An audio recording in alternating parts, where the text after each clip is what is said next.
All right, good morning, everybody. Welcome to Facebook Live. We are starting just a few minutes late. As normal, Monday mornings are kind of crazy over in my world, but happy to have you here. Today is April 1st, April Fool's Day, but it is also opening day of the Cubs. So that's why I'm wearing a Cubs shirt today. And the mug of the day is actually my Louisville Slugger mug. So if you have not gone to Louisville and seen where our baseball players use, definitely worthwhile trip, great family fun right there in Louisville Slugger. It's a great time. You should try it out. It's just a short drive down. So today, like I said, opening day for the Cubs, wearing the Cubs shirt, but it's also April Fool's Day. So just wanted to start with a little fun fact before we go. I hope everybody had a great Easter Sunday yesterday. It is also Trans Awareness Day, and it's funny because there was a bit of an issue with some confusion. Easter changes every single year. It was very early this year, so caused a bit of confusion because March 31st is always Trans Awareness Day, and really, it really is unfortunate that some people are conflicting the two, but it really is it was the same day, but March 31st is Transgender Day, and or Trans Visibility Day. It did coincide with Easter this day, so I hope everybody had a great Easter. And we also recognize those that are transgender as well. So wanted to put that out there, but also hope, again, everybody had a great weekend. Nonetheless, however you celebrated, if you wanted to celebrate in whatever fashion you so choose, always a good time, and hopefully you are always safe. So fun fact about April Fool's Day, just to get back to my fun fact. Nobody knows for sure how April Fool's got started, although it is recorded as far back as the 1500s, if you can believe that. But some unforgettable past April Fool pranks, just so that you can know. In 1957, the BBC aired a segment showing Swiss harvesters picking spaghetti off trees and bushes, claiming the region had an exceptionally heavy spaghetti crop that year. In 1996, Taco Bell took out newspaper ads saying that it had bought the Liberty Bell in an effort to help the national debt. Even some senators fell for it, and the National Park Service even held a press conference to deny the news. At noon, the fast food chain admitted the joke and said it was donating $50,000 to the Landmark Bell's care. So how you celebrate April Fool's Day is up to you, with pranks or not, but hopefully you have a great April Fool's Day as well. Thanks for Bonnie and Saul coming on the Zoom. Happy Easter, April Fool's Day. They're giving well wishes. So not sure how I'm gonna do with April Fool's. I'm not really good at April Fool's Day. I know a couple of friends, think about it for weeks and weeks and weeks, but not quite sure how April Fool's Day is going to be. It's a Monday. We go to session tomorrow, so chances are not going to really do much today, but get ready for Springfield. We're in session Tuesday, Wednesday, and Thursday of this week. So just so that you know, again, coming up tomorrow, I'm going to session, but tomorrow is World Autism Awareness Day. So ever since the United Nations General Assembly designated April 2nd as World Autism Awareness Day. Of course, if you like acronyms, WAAD. And that was in 2007. So the world has observed the day as a means to affirm and promote the full realization that all human rights and fundamental freedoms for autistic people on an equal basis with others. As you know, here in the state of Illinois, we passed a lot of laws helping to support individuals, children. One of the most recent laws was keeping kids in school. Believe it or not, when they turned 22, school districts would kick them out. It didn't matter if it was in the middle of the week, it was in the middle of the school year, whatnot. But we actually passed a law that says, let them finish school. It's the right thing to do. Sometimes we have to pass laws that are the right thing to do, and that was one of them. But World Autism Awareness Day, April 2nd, tomorrow. And there is no one way to be autistic. So everybody is individual and they experience things differently. Some people are high functioning, some people are lower functioning. My son has a touch of autism, but he's doing very well in the Navy. So individuals that are autistic don't necessarily fit into one square. They are in industries, communities, they are a fabric of our community. So need to celebrate the achievements of neurodiverse people. They're everywhere, and champion their equal rights and dignity in for all those that live on the autism spectrum. So definitely individuals should be celebrated. Like I said, yesterday was Transgender Awareness Day, Diversity Day. Diversity is in the feel of this Facebook Live. International Dark Sky Week, believe it or not, International Dark Sky Week is April 2nd from 8 a.m. until April 8th at 11 p.m. So you think, what is this? It's something I've never heard of. Is this weird? No, it's not weird. It really is a thing. International Dark Sky Week is held during the week of the new moon in April, when people worldwide may turn off their lights to observe the beauty of the night sky without light pollution. So International Dark Sky Week is about enjoying the night sky. And, let's see if we can follow the 5 lighting principles for responsible outdoor lighting. So there is responsible outdoor lighting as we go into spring and summer. Just want to make sure that everybody is really informed that there are responsible outdoor lighting. So useful, number 1, useful. Use light only if it's needed. All light should have a clear purpose. Consider how light is used and will impact the area, wildlife, habitats. Targeted, make sure the light falls only where it's needed. So therefore, make sure that if you want to light your front door, it is only your front door. That does not spill beyond where it's needed. Point the beam down low. Low level, lights should be no brighter than necessary. So at night, even the lowest light level can be useful. Be mindful of surface conditions, because they might reflect some light, more light that's intended. Controls, use controls such as timers, motion detectors to ensure that light is available when needed. And then warm colored, limit the amount of short wavelength, which is the blue violet light, to at least the amount needed. Use warm color lights when possible. So there's your little tidbit for International Dark Sky Week, April 2nd from 8 a.m. until April 8th, 11 p.m. While we're talking about the sky, don't forget the eclipse is coming up April 8th next week. We still have some glasses available, but not a lot. This morning on the news, they were showing kind of the path of the solar eclipse. I'm not sure how much we're going to see it up here. Down in the Carbondale area seems to be the most, from what I saw this morning on the news, the most desirable place to be in Illinois. So last week we were on spring break from Springfield, so had meetings here in district, went to some events, and definitely caught up on bills. This week we have to get our bills out of committee, amendments filed if they need to be filed. So April 5th in the House. Now the Senate is not in Springfield this week. Both the Senate and the House will be next week. There were some committee hearings in Chicago last week about mostly appropriations committees. So this week, what am I looking at? Well, deadline. April 5th is our deadline to get committee bills out of onto the floor, out of committee onto the floor. April 19th, our House bills have to get on 3rd reading and then go over to the Senate. May 3rd, we're looking at Senate bills that come in. They have to get out of committee by May 3rd. And May 17th is Senate bills have to be on 3rd reading and hopefully passed on to the governor. And adjournment is looking like May 24th. So 2 weeks, a lot of work's got to get done in 2 months.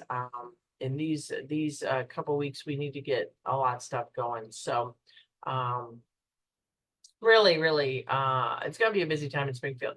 Last week, there were 44 committee hearings scheduled in the House, or as of last week. So, 44 committee hearings scheduled in the House alone this week. Now, I'm not on 44 committees, but that's how busy this week is gonna be, because, a lot of bills have to get through these committees. I have a Veterans Affairs Committee on Tuesday, Revenue, Committee on Thursday, Pensions on Thursday, and a lot of meetings in between that. So that is kind of the loose schedule that I'm working on. I gave a rundown on some of my bills before. A lot of the Veterans Affairs bills that we are getting out of committee. I'm also been appointed the chair of the Holistic Mental Health Task Force. Now, this was a bill that passed 2 years ago and was to be formed. It was not formed right away, but definitely it just got formed, believe it or not, like a week ago, 2 weeks ago, and I've been asked to be the chair of that. So what it is it's the holistic mental health care for youth in care.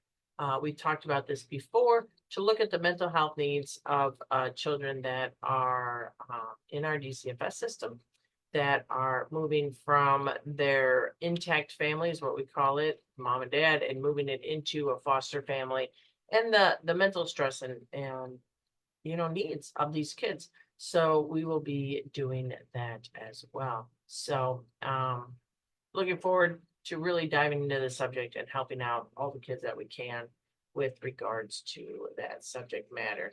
Saul asks, is your office on Montgomery Road open today to pick up some glasses? I believe so. I believe we are open today, and feel free to pick up glasses there. And Saul, for your kids, for your classrooms, definitely we can give some to you guys as well. So very good. Swing by and pick them up, or just call the office and you can coordinate if you need a significant amount of glasses for kids in schools.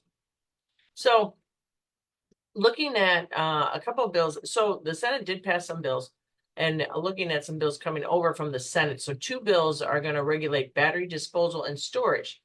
And they got out of committee unanimously. Senate Bill 3481 is sponsored by Senator Sarah Feigenholtz. She was a representative. I worked with her quite well. Senator Feigenholtz would require facilities that store electric vehicle batteries to register with the Illinois Environmental Protection Agency for February 2026. And then the state's pollution control board would set regulations for proper storage of EV batteries. So that's a couple of things that we are looking for in the bills that are looking for storage. Now, a couple other things that we are looking at is on the executive side. So the legislative side, we're busy looking at the governor's budget, busy taking input from individuals, working on our legislation, working on our bills. People like to say that's how sausage is being made. The bills are being made. It's a lot of intricacies. The governor, on the other hand, he appointed a new head of the Illinois Department of Juvenile Justice. So the process is the governor appoints and the Senate confirms. So he had, similar to on the Washington level. So he announced that he appointed Robert Vickery to lead the Illinois Department of Juvenile Justice after he tapped the agency's former director, Heidi Mueller, to lead the Department of Children and Family Services earlier this year. So Heidi was in charge of Department of Juvenile Justice. She moved over to the Department of Children and Family Services, whom I'll be working with on the task force. And then Robert Vickery is moved over to the Illinois Department of Juvenile Justice. So he has spent the past 7 years as deputy director of programs within the Illinois Department of Juvenile Justice. And he gave a statement that stated that children within the Illinois Department of Juvenile Justice system are capable of lasting change when they're given access to essential supports and therapeutic services. So he awaits confirmation in the Senate. And then the Illinois Prisoner Review Board, longtime chair, announced a resignation. So on last week, the governor's office announced the resignation of Prisoner Review Board Chair Donald Sheldon. who'd been on the board since 2012. And the news came several hours after the governor's office announced the resignation of another prisoner review board, Lee Ann Miller. Miller had overseen a recent case of the prisoner review board, which the board voted to release an individual named Costi Brand from custody only to violently attack his ex-girlfriend the very next day after going home. Prosecutors say the woman's 11-year-old son tried to save his mother, but died from his stab wounds. So clearly there are things we need to look at with regards to that system. I've been told that there was a lifetime order of protection against this individual, and that his ex-girlfriend was not even notified of his release. So certainly things will be reviewed there. I'm not on that committee, but I believe things certainly will be reviewed with regards to that prisoner review board. The Illinois Department of Veterans Affairs announces the second quarter of fiscal year 2024 Illinois Lottery Veterans Cash Grants. So if you buy Illinois Lottery Veterans Cash scratch-offs, I believe they're available during the November timeframe, right around Veterans Day. That money goes into the state of Illinois' Vet Cash Fund, and then the veterans can apply for Vet Cash and receive funding to address various things that help veterans. So the IDVA announces nearly 700,000 in Veterans Cash Grant Program awards to organizations throughout the state that's going to help out. So a lot of the funding addresses veteran homelessness, post-traumatic stress treatment, workforce development, education, transportation, training, and community development. And the grants are funded, as I said, from scratch-offs. So some of the recipients, just in case you're interested, Guardian Corps of America got a grant to help purchase a vehicle to distribute food, clothing, healthcare kits, and sleeping gear to nearly 400 homeless veterans in Cook, DuPage, Will, Kane, and Kendall counties. Renewed Inc. got a grant for workforce development. A Code Platoon got a grant to provide 15-week immersive software coding boot camps and 2 evening and weekend boot camps benefiting over 100 veterans in the Chicago area.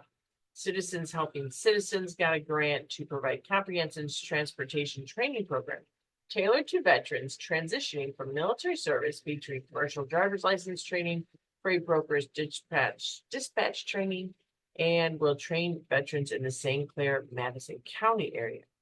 Reboot Recover got a grant for behavioral health and suicide crisis, offering scholarships to 135 veterans and their families, covering course materials, childcare, and leadership training. Fishing for Freedom is a grant to provide bass fishing to over 300 active duty service members, veterans, and residents of the Quincy Veterans Home. And then that event will foster camaraderie, provide therapeutic outdoor recreation activities.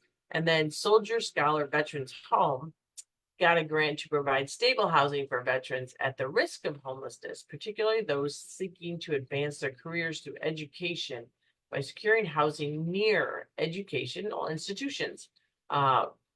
Loyola University of Chicago has a site. It's near rail station and it connects to Lovell VA Hospital and provides these services for our veterans. So in case you're wondering, that's where some of the grants went. This program was launched in 2006 and more than $20 million in grants have been awarded to approximately 400 veterans. So the lottery tickets, $2 scratch offs, they're sold between November through February, and grant applications are accepted throughout the year. I call it the Vet Cash.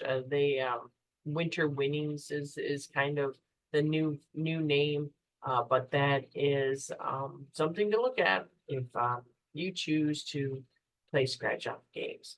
So other than that, we have a couple other things going on with regards to the state. One moment. Of course, my computer's going to black out for a second, but it's back. It's just now reloading. Another thing that we are looking at going forward is going back to the General Assembly is we do an invocation every morning in the General Assembly, and there are dates available for that invocation. Now, if somebody, and it's open to anybody, we have clergy, we have individuals that really, give messages of inspiration.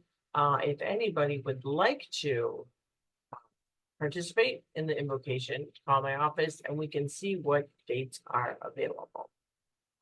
We are certainly looking at various dates throughout the calendar throughout May. So there are some openings if anybody would like to, ask their clergy or their inspirational person to come and give an invocation. Just call my office and we can help you out. Kind of parlaying back to the Illinois Department of Juvenile Justice, just that little segment, I didn't want to forget to say that. The Illinois Department of Juvenile Justice celebrated a grand opening of a newly repurposed secure youth facility that will specialize in vocational, career, educational, and life skills. So again, giving youth the support that they need.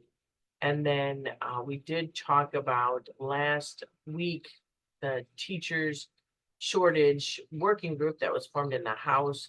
And even though we're working really hard to address that situation, the Association of Regional Superintendents of Schools found that 90% of schools responded reporting having serious or very serious teacher shortage problems. So 88% in 2021 said that they had a problem with teacher shortages, and now it's serious, very serious. So again, we have a working group in the House that's going to work on that and hopefully give recommendations to the legislature.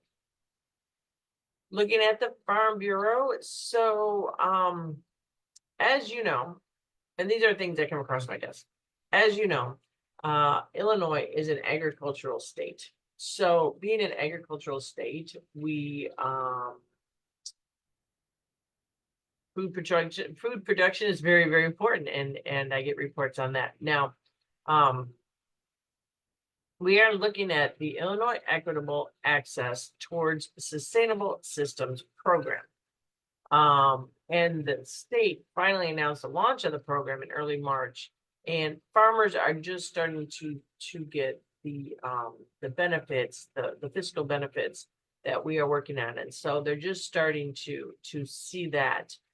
So the Illinois Equitable Access Towards Sustainable Systems program, Illinois Eats, I'm not this creative, but people think of these titles and I really envy them. But Illinois Eats program is part of a larger push to improve intrastate food supply chains, which stimulate local economies and make fresh, healthy foods even more accessible. So interstate is between the states. Intrastate is within the state of Illinois. So we're focusing in the state of Illinois.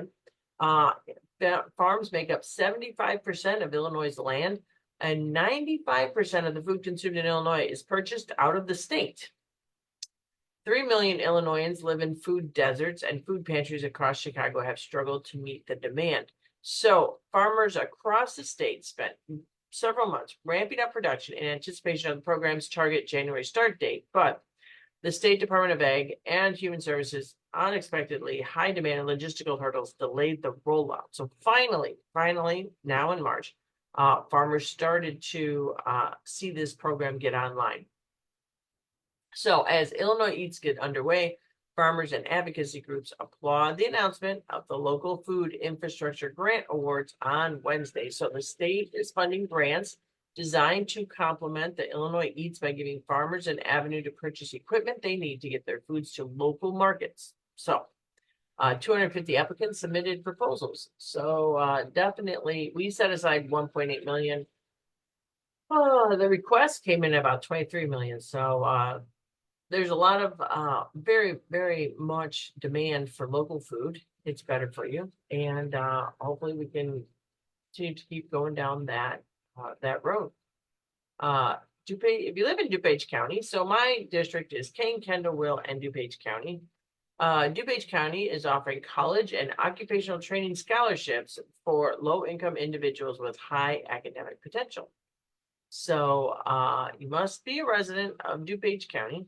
And for more information, you can contact the DuPage County Department of Community Services at 630-407-6500. So there is funding for that. Other bits of news, and then we will just wrap it up because, like I said, we were on spring break last week. But other bits of news that's really important is if you have gone and seen the Vietnam Veterans Memorial, it's being restored after years of neglect because it's caused more than 100 names to fade.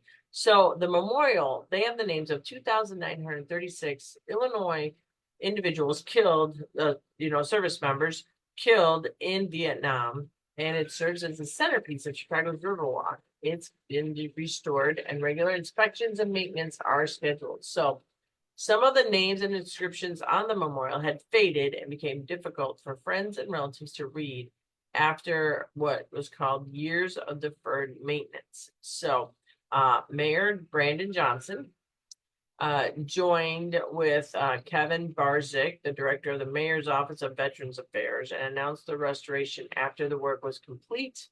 The restored memorial will be the site of Chicago's official observance of Vietnam Veterans Day at 11 a.m. on Friday. The memorial was between Wabash Avenue and State Street. As you might know or get on the emails, I was part of the Vietnam Veterans Day Remembrance in Naperville a couple of days ago on Saturday. So observing Vietnam veterans towards the end of March, and really can't be enough. We can't say welcome home or appreciate our Vietnam veterans enough, even today. We need to keep doing it. We need to keep righting the wrongs of the past and forever show our appreciation, myself as a veteran, but our gratitude towards our Vietnam veterans. Check it out. The repairs were paid for by the city's Department of Fleet and Facilities Management, although it was not clear how much the repairs actually cost. But he made clear that the neglect will not be repeated. So former 11th Ward Alderman Jim Belser, a decorated Vietnam veteran, championed veterans issues many times during and after his 18-year career in city council.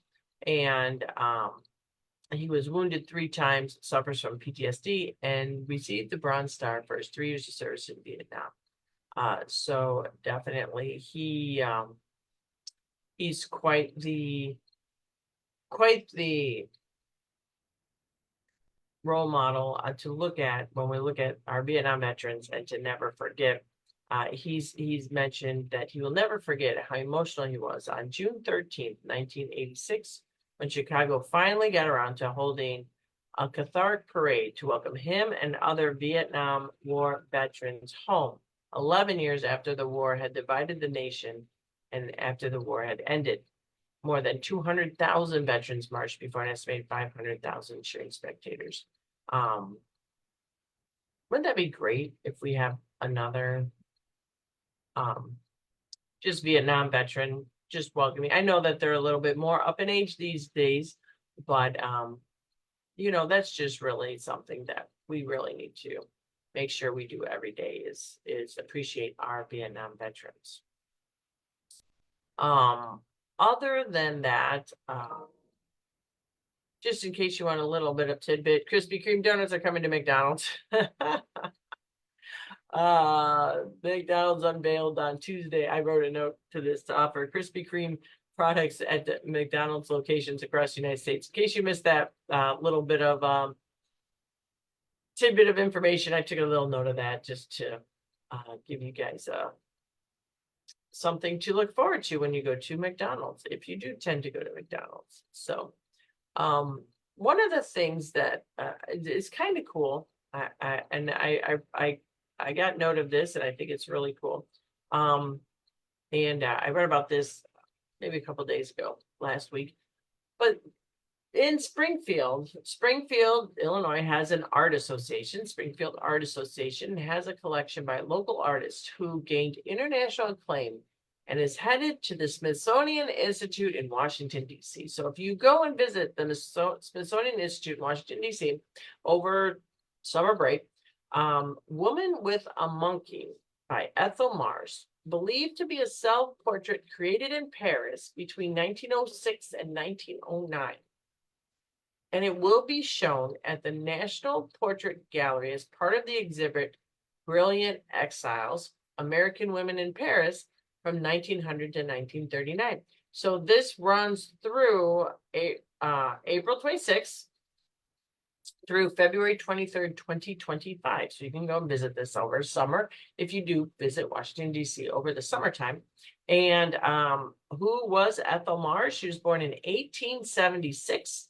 She was educated in Springfield before attending art school in Cincinnati. So she got her first recognition as an artist on the pages of the Illinois State Journal. That was the forerunner to the State Journal Register. In April of 1891, when a crayon drawing she did went on display in the window of Frank Simmons Bookstore and Art Gallery in Springfield. The picture is said to be the finest of its kind ever exhibited by an amateur, the newspaper said. So after working as a book illustrator in New York City, Mars and her partner, Maud Hunt Squire, relocated to Paris. So they were frequent attendees of the Gertrude Stein Salon, which included Paul Cézanne, Pablo Picasso, and F. Scott Fitzgerald. So the couple was the subject of Gertrude Stein's 1922 prose poem, Miss Fur and Miss Skein, containing what is believed to be the first published use of the word gay, to refer to as same-sex relationships. For a 2000 exhibition of her work, the New York Times wrote that Mars' work was distinguished by its flat forms, bold simplicity of design, and lively color. The Illinois State Museum has a number of her paintings as well. So if you can't make it to Washington, D.C., come down to the State Museum. So that is kind of an interesting little tidbit. I already talked about the solar eclipse, April 8th, talking about it much will pass over southern third of the state. So last time we did the solar eclipse, it was in August.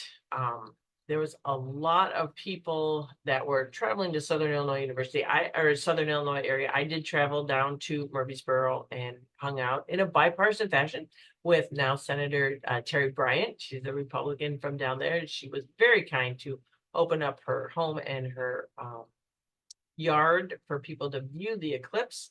It was amazing. What I think the most amazing is that you can hear the cicadas come out. It's really really interesting and fun. And it took 2 hours to get down there, and it took 6 hours to get to Springfield, and just stayed the night in Springfield and then went on the rest of the day. So when we talk about build extra time for travel, you know, I have to tell you, there were so many people down there in 2017. The interstates were jam-packed. We got off the interstate, we were driving through cornfields. GPS didn't work sometimes, but I knew I just had to travel north. So I don't know if even building extra time for travel, but because I had read back there in 2017 that individuals from Southern Illinois all the way up to the Chicagoland area took 10 hours. That was so many people. Not sure if the 200,000 people are going to make it down to Southern Illinois again, but just book a room. That's what I did.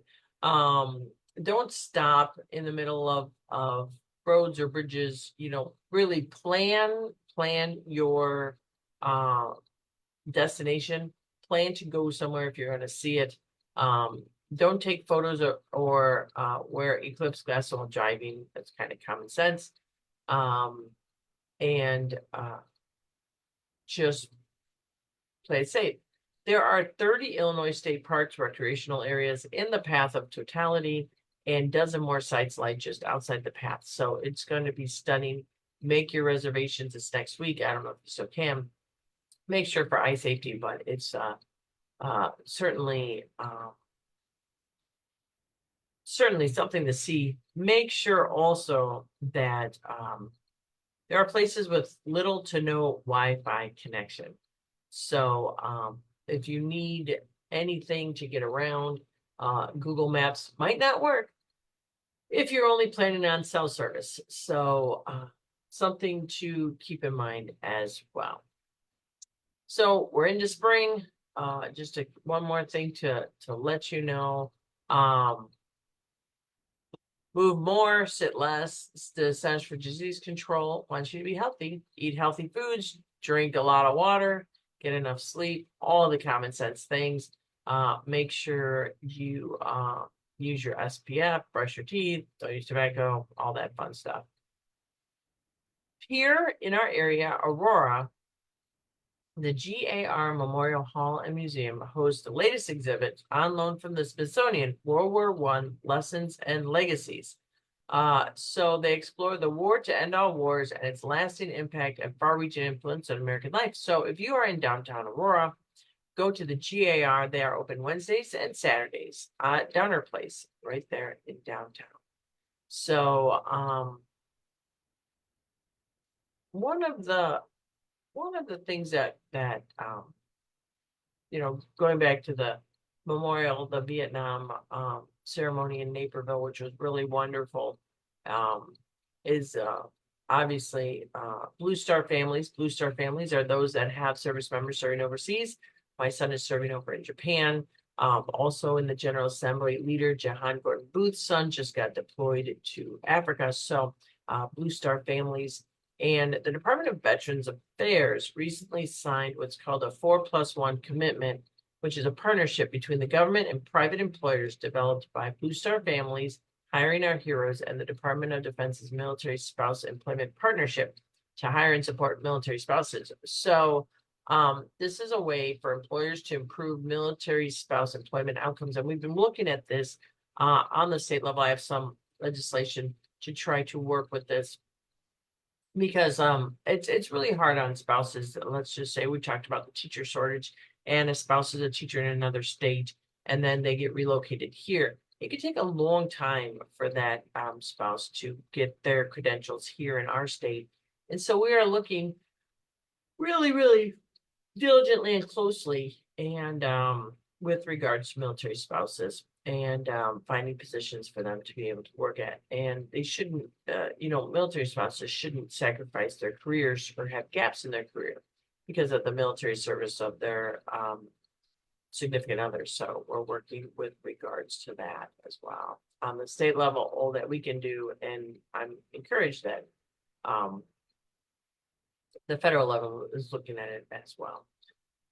One of the things that I looked at, and I'm going to leave you with this. So I was at, as I said, I went to a lot of meetings and stuff over last week, and a lot of people are looking at the Baltimore Francis Scott Key Bridge collapse after the ship collision. So 8 people went into the water, 2 were rescued, but the other 6 are now presumed missing and dead. So our thoughts go out to them. And what happened was the cargo ship lost power, issued a Mayday call shortly before it rammed into the bridge. The Coast Guard boarded the vessel on Wednesday to collect evidence about the circumstances. So, and you want to say, how does that impact Illinois? Illinois has a lot of barge traffic up our waterways. And what a lot of the bridges have are the ballasts or structures before the bridge in case this were to happen. So it's interesting that we are looking at one of the busiest ports of America's East Coast, and this bridge that went down that didn't have any kind of protection. Let you know that in Illinois, I can't say all the bridges, but a significant number of the bridges do have a protective barrier before the bridge in case something were to happen that would stop anything from collapsing into the bridge. So that is my update. I just want to close. It's, when in the veteran community, you hang around with a lot of individuals, a lot of great people. And we had just been talking about condolences to 3 women Marines that passed in the last couple of months. Helen Ellers was 100, Meryl Underwood was 100, Mary Rowe was 96, and unfortunately, my good friend, World War II veteran Don O'Reilly passed away last week. Don, I had taken many pictures with Don, a wonderful guy. He was active up until just a little bit ago, believe it or not, at 102. So Don and I shared the same zodiac. We were both born in November. He was born almost 50 years before I was born, to the week. So he was 102. That makes me 52, obviously. Easy math there. And we always celebrated November, and I always saw him, of course, for Veterans Day and many other things around town. He lived in our district, and just was an overall, just an amazing person. So I want to certainly give my condolences to not only the family of Don O'Reilly, but the military family, the veteran family that he had, and everybody in his community there in Chatham Grove that really, really appreciated him, and just thought the world of him, and I thought the world of him. And details are pending with regards to services, but keep the O'Reilly family in your thoughts and prayers. But honestly, at 102, I can say he lived life to the fullest, and we all should do the same as well with regards to that. So hope everybody has a wonderful day with regards to April, first day of April, April 1st. If you are going to do some April Fool's jokes, don't be, just be kind, I guess. I don't know. April Fool joke kindness. I don't, but anyway, be safe. Have a great spring, start to April 1st, April Fool's Day. And still be, COVID's still out there, other diseases out there, allergy season is going to be picking up. So hopefully everybody be safe, be kind, wear a mask if you have to, give distance, and I will be back next Monday. So take care, everybody. Be well, be safe, and have a great Monday.